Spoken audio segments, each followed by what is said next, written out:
Polisi wametumia mabomu ya kutoa machozi kuwafurusha wanafunzi wa shule ya wasichana ya upili ya Butere kutoka kwenye eneo la tamasha la muziki, sanaa na maigizo awamu ya kitaifa linaloendelea katika ukumbi wa Melvin Jones, kaunti ya Nakuru.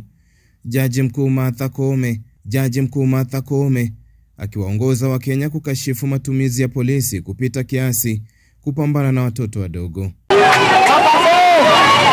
Wanafunzi hao wakidinda kuigiza tamthilia ya Echoes of War baada ya kukamatwa na kuzuiliwa kwa mwandishi wa tamthilia hiyo aliyekuwa seneta wa kaunti ya Kakamega Cleopas Malala, na pia umma kuzuiwa kuhudhuria hafla hiyo, wakiimba wimbo wa taifa na kuondoka jukwani. Tulikosana kimawazo.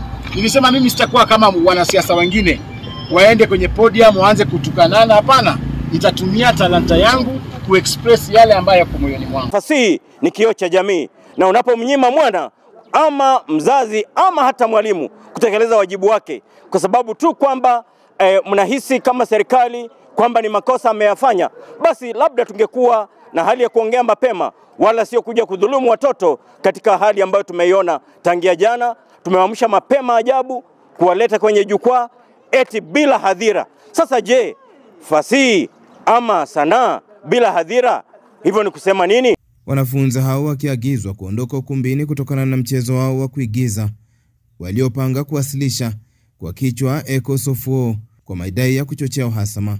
Wanahabari na raia pia wamezuiwa kuingia ukumbini kutizama tamasha hilo, huku pia polisi wakifyatua vitoa machozi kuwatawanya wananchi waliotaka kuzua rabsha baada ya wanafunzi hao kufurushwa.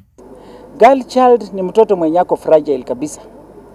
Kwa hivyo kuwatupia tear gas watoto wenye tumezaa, hiyo ni kitendo kibaya sana, na mimi nashutumu kabisa kwa maana hawa ni watoto, na watoto tear gas sio ya kuwekea watoto. We prepare students to come to the festival, then we are denied entry.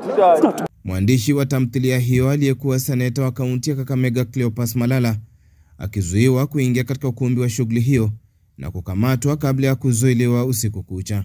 Kulingana na Eugene Wamalwa aliyekuwa waziri wa ulinzi na wakili wa mwandishi wa igizo hilo Cleopas Malala, amesema kwamba Malala alizuiliwa eneo la Eldama Ravine usiku kucha kabla ya kuachiliwa baadaye. Into dictatorship led by one William Samoei Arap Ruto. Tamthilia ya Echoes of War inaigiza mapambano ya vijana kuhusu uhuru wa kiraia, utawala wa haki ya kijamii. Maudhui yake yanachora taswira ya taifa la Kenya linapopona kutokana na vita vya wenyewe kwa wenyewe, huku vijana wakitarajiwa kuwa nguvu kubwa katika ujenzi wa taifa. Sema kwamba sasa kwa sababu wanasema ule ukweli ambao upo wanyamaze, hiyo ni kumaanisha kwamba unafunza mtoto kwamba akiona jambo lolote ambalo linaendelea hata katika jamii ambalo sio nzuri, ile option ambayo iko nayo sio kusema, sio kuongea, ni kunyamaza. Lakini pia lazima tujue kwamba yale mambo ambayo yanamkandamiza mwananchi, isipopata opportunity ya kuventilate, ya kujiexpress, ya kuyasema, lazima tafuta njia ya kutoka.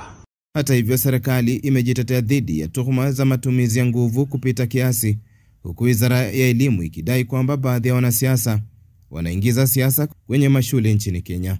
Wabunge na mashirika ya kijamii wakiitaka serikali ya Kenya kukoma kuingilia uhuru wa kujieleza na ubunifu. And after the national anthem, one of them stepped forward and said they are not willing to perform without their director.